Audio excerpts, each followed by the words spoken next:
what's up? Ako nga pala si BT at nandito ngayon tayo sa BT Reaction and welcome to my channel, Tunay na Kritiko.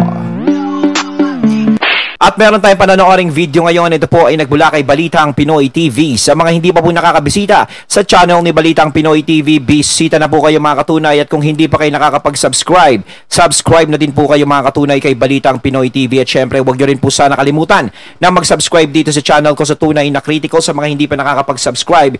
And click the notification bell para maging updated kayo sa mga reaction videos na aking ilalabas. At huwag na natin pagtagalin at sabay-sabay na nating panoorin ang laman ng video na hatid sa atin ni Balitang Pinoy TV at bibigyan natin ng reaksyon.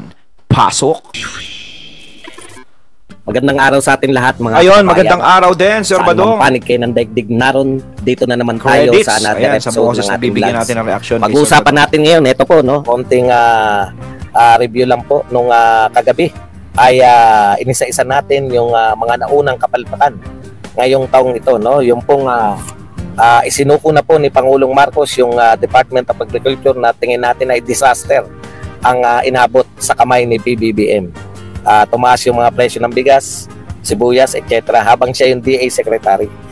Yung priority bills na maharlika ay wala naman pong epekto, no? Priority, pero hanggang ngayon wala po tayo naririnig na pakinabang. At yung pong kapalpakan din po nung walang isang salita na Pangulo, papalit-palit na mga sinasabi. At syempre yung mga simpleng issue lamang tulad ng mga logo ay parang ang laki-laki po, no, ng problema ng Pilipinas. Okay, ngayon po ay pagpapatuloy po natin ang atin pong talakayan sa mga suliranin o mga kapalpakan ng ating administrasyon. Ito po, unahin na po natin, no? Syempre po, isa po sa pinakamalaking kapalpakan ng ating administrasyon yung ako tingin ko yung paghawak niya ng mga tao, no, yung pamimili ng mga tao at yung mga tao na sa dami po ng kapalpakan nariyan pa rin. Katulad po yun ang nangyari talaga. Kahit ako yun ang napansin ko eh. Yung mga taong na-appoint, 'di ba? Yung nabigyan niya ng pwesto is yun ang talagang nagpalala sa sitwasyon. Medyo hindi maganda yung nangyari. 'Di ba? Kay PBBM sana wala naman ganong problema, kaso nga lang is yung mga na-appoint. Yun ang nagpasama sa imahe niya. Hindi ko naman sinasabing masama yung mga tao na yun. Pero yun kasi yung laging nasasangkot sa issue eh, na hindi maganda. Siyempre, ang bagsak nun, kapag nasangkot sila sa issue na hindi maganda, ang bagsak nun kay PBBM. Ang sisi nun kay PBBM. So, ang nangyayari, parang, minsan, sabihin ng mga iba na, kasabwat na ako pag ganito, ganyan. Pati siya nadadamay. Hindi kasi parang napag-aralan kung ano ba, okay ba tong tao na to na iligay natin. Parang mahirap talaga pag bigla ka lang na salpak-salpak tapos nakapasok pa, may mga dilaw na nakapasok pa. Ang gulo na nun. Nito ni Tambaluslos. Ngayong taon lang po ng 2023. Noon parang support lang yung si Martin, no? Pero ngayon pong 2023 nag-flex po ng kanyang powers. Ito pong si Martin at nakita po natin kung ano po ang naging epekto nito, no? Kitang-kita po natin yung kasabihan po natin na what Martin wants, Martin gets. Totoo po yan. Napakita po sa maraming pagkakataon, no, na naghari po. Pati nga po yung Senado para naging sunod-sunuran dito sa House of Representatives ni Martin Romualdez. Siya po mapag-usapan natin. Parang pero bago yan, parang siya na yung naging bossing, no? Grabe. Pa lang dito sa ating channel, mag-subscribe ka na. Dahil ito lang ang tayong channel na may kinikilingan, may pinapanigan, una sa balita, huli sa impormasyon, kaya ano pang hinihintay nyo? Pindot na, okay? Pag-usapan po natin, no? Alam po ninyo, sa tingin ko, marami pong problema ni Pangulong BBM. Nag-ugat po dito sa pagpe-flex o sa kagustuhan ni Martin o pangarap ni Martin. Maraming naging epekto tong ambisyon ni Martin Romualdez. Wag na natin pong pagdudahan, no? Talagang ambisyon niya pong siyang humalili sa kanyang pinsan, kaya nga nagaganap to. At ang pinakamalaki pong balakid, alam po natin lahat, sa kanyang ambisyon, siyempre walang amin ito. Ito po ay pananaw ko lang. Huwag nyo sabihin sa sinusource mo. No, sinusource. Yan po, pag nagsuri po kayo, yan po ang kalalabasan ng pagsusuri nyo. Okay?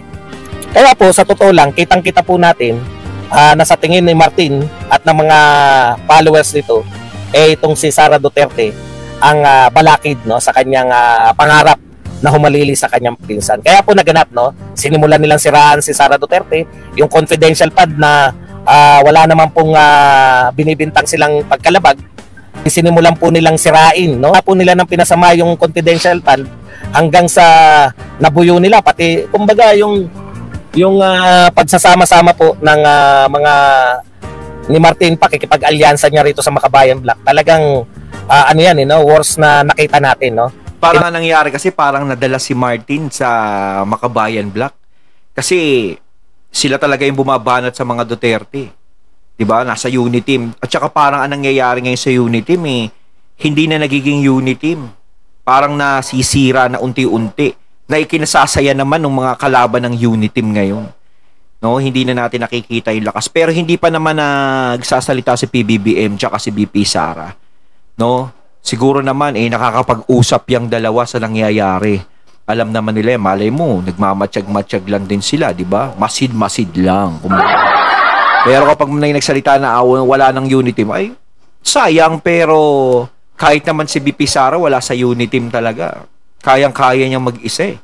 No, kung siya kakandidato, kung gusto niya kumandidato ng presidente, may posibilidad na manalo siya. Pinabla ni Martin talaga si Sara Duterte. Sinuportahan niya yung paninira sa confidential fund. Nung sirang-sira na yung confidential fund, bigla niyang tinanggal, hoping na magiging hero siya, no?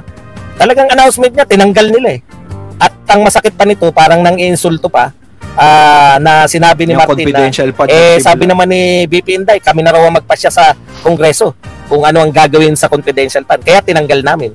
Alam niyo yung ibig sabihin, matapos yung pasamain, imbis kasi na ipagtanggol mo, kasi dati nang may confidential fund May confidential fund ang 90% ng mga mayor at governor, pero hindi nyo pinasama. Isang tao lang po ang pinasama yung confidential fund.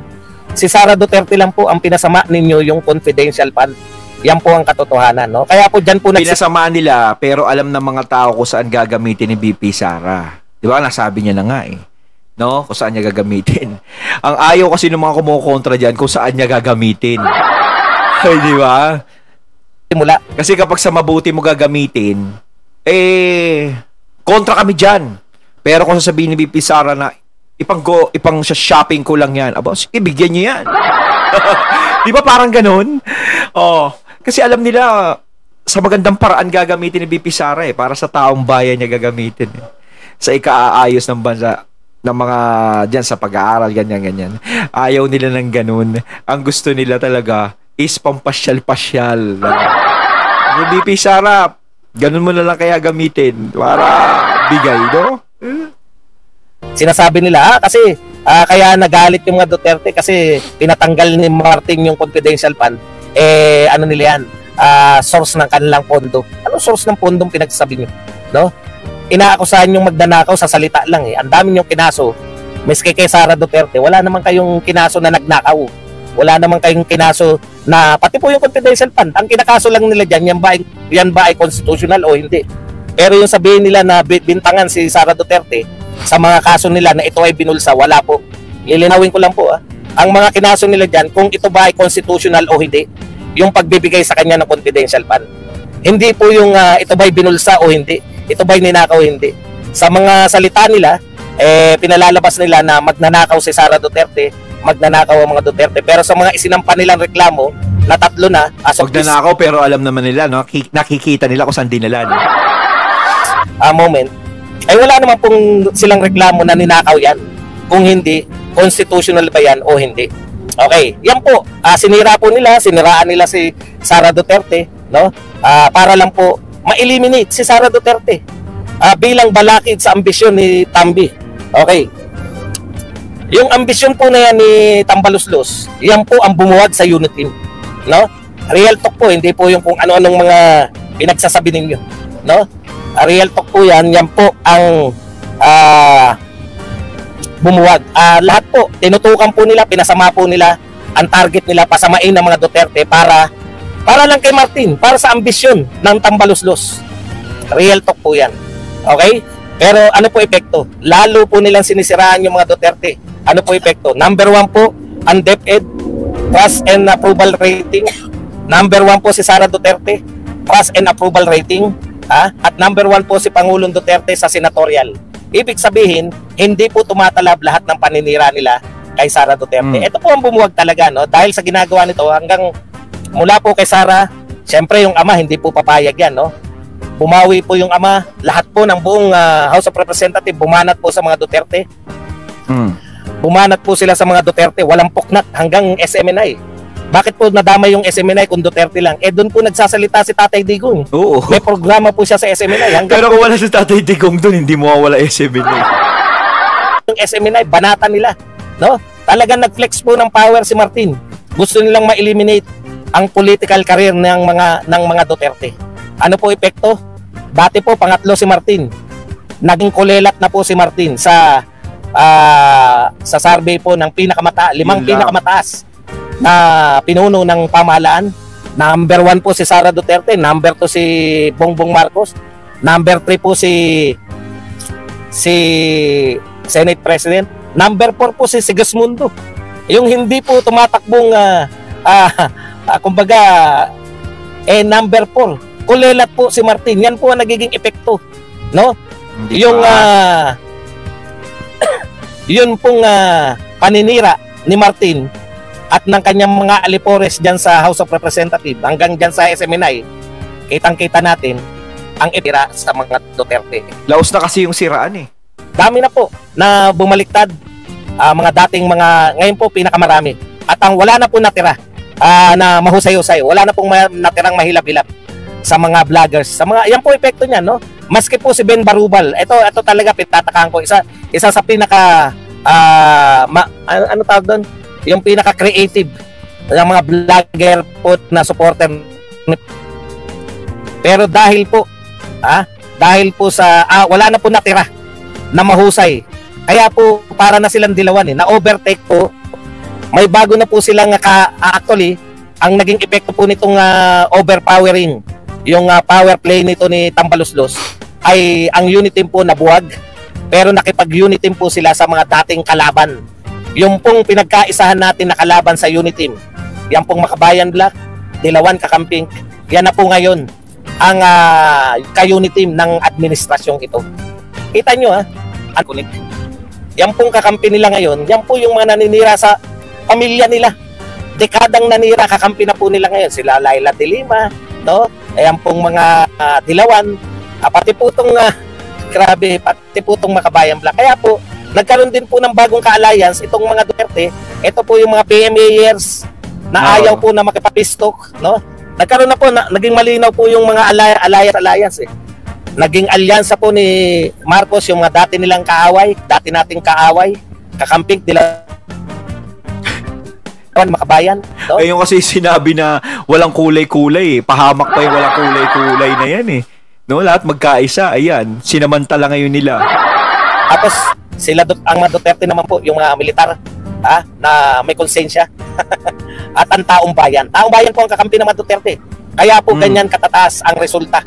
Okay. Ayun, at ating natunghayan ng video na nagbula kay Balitang Pinoy TV at syempre natunghayan natin si Sir Badong Arateles. Kayo mga katunay, anong masasabi nyo tungkol dito? Syempre, eto nga, no? Taong bayan ang kakampi ng mga Duterte. No? Malakas pa rin ang tinig, no? Kapag ang taong bayan ay nagkaisa. Comment lang po kayo sa comment box. So once again, I'm BT and I'm out. Peace.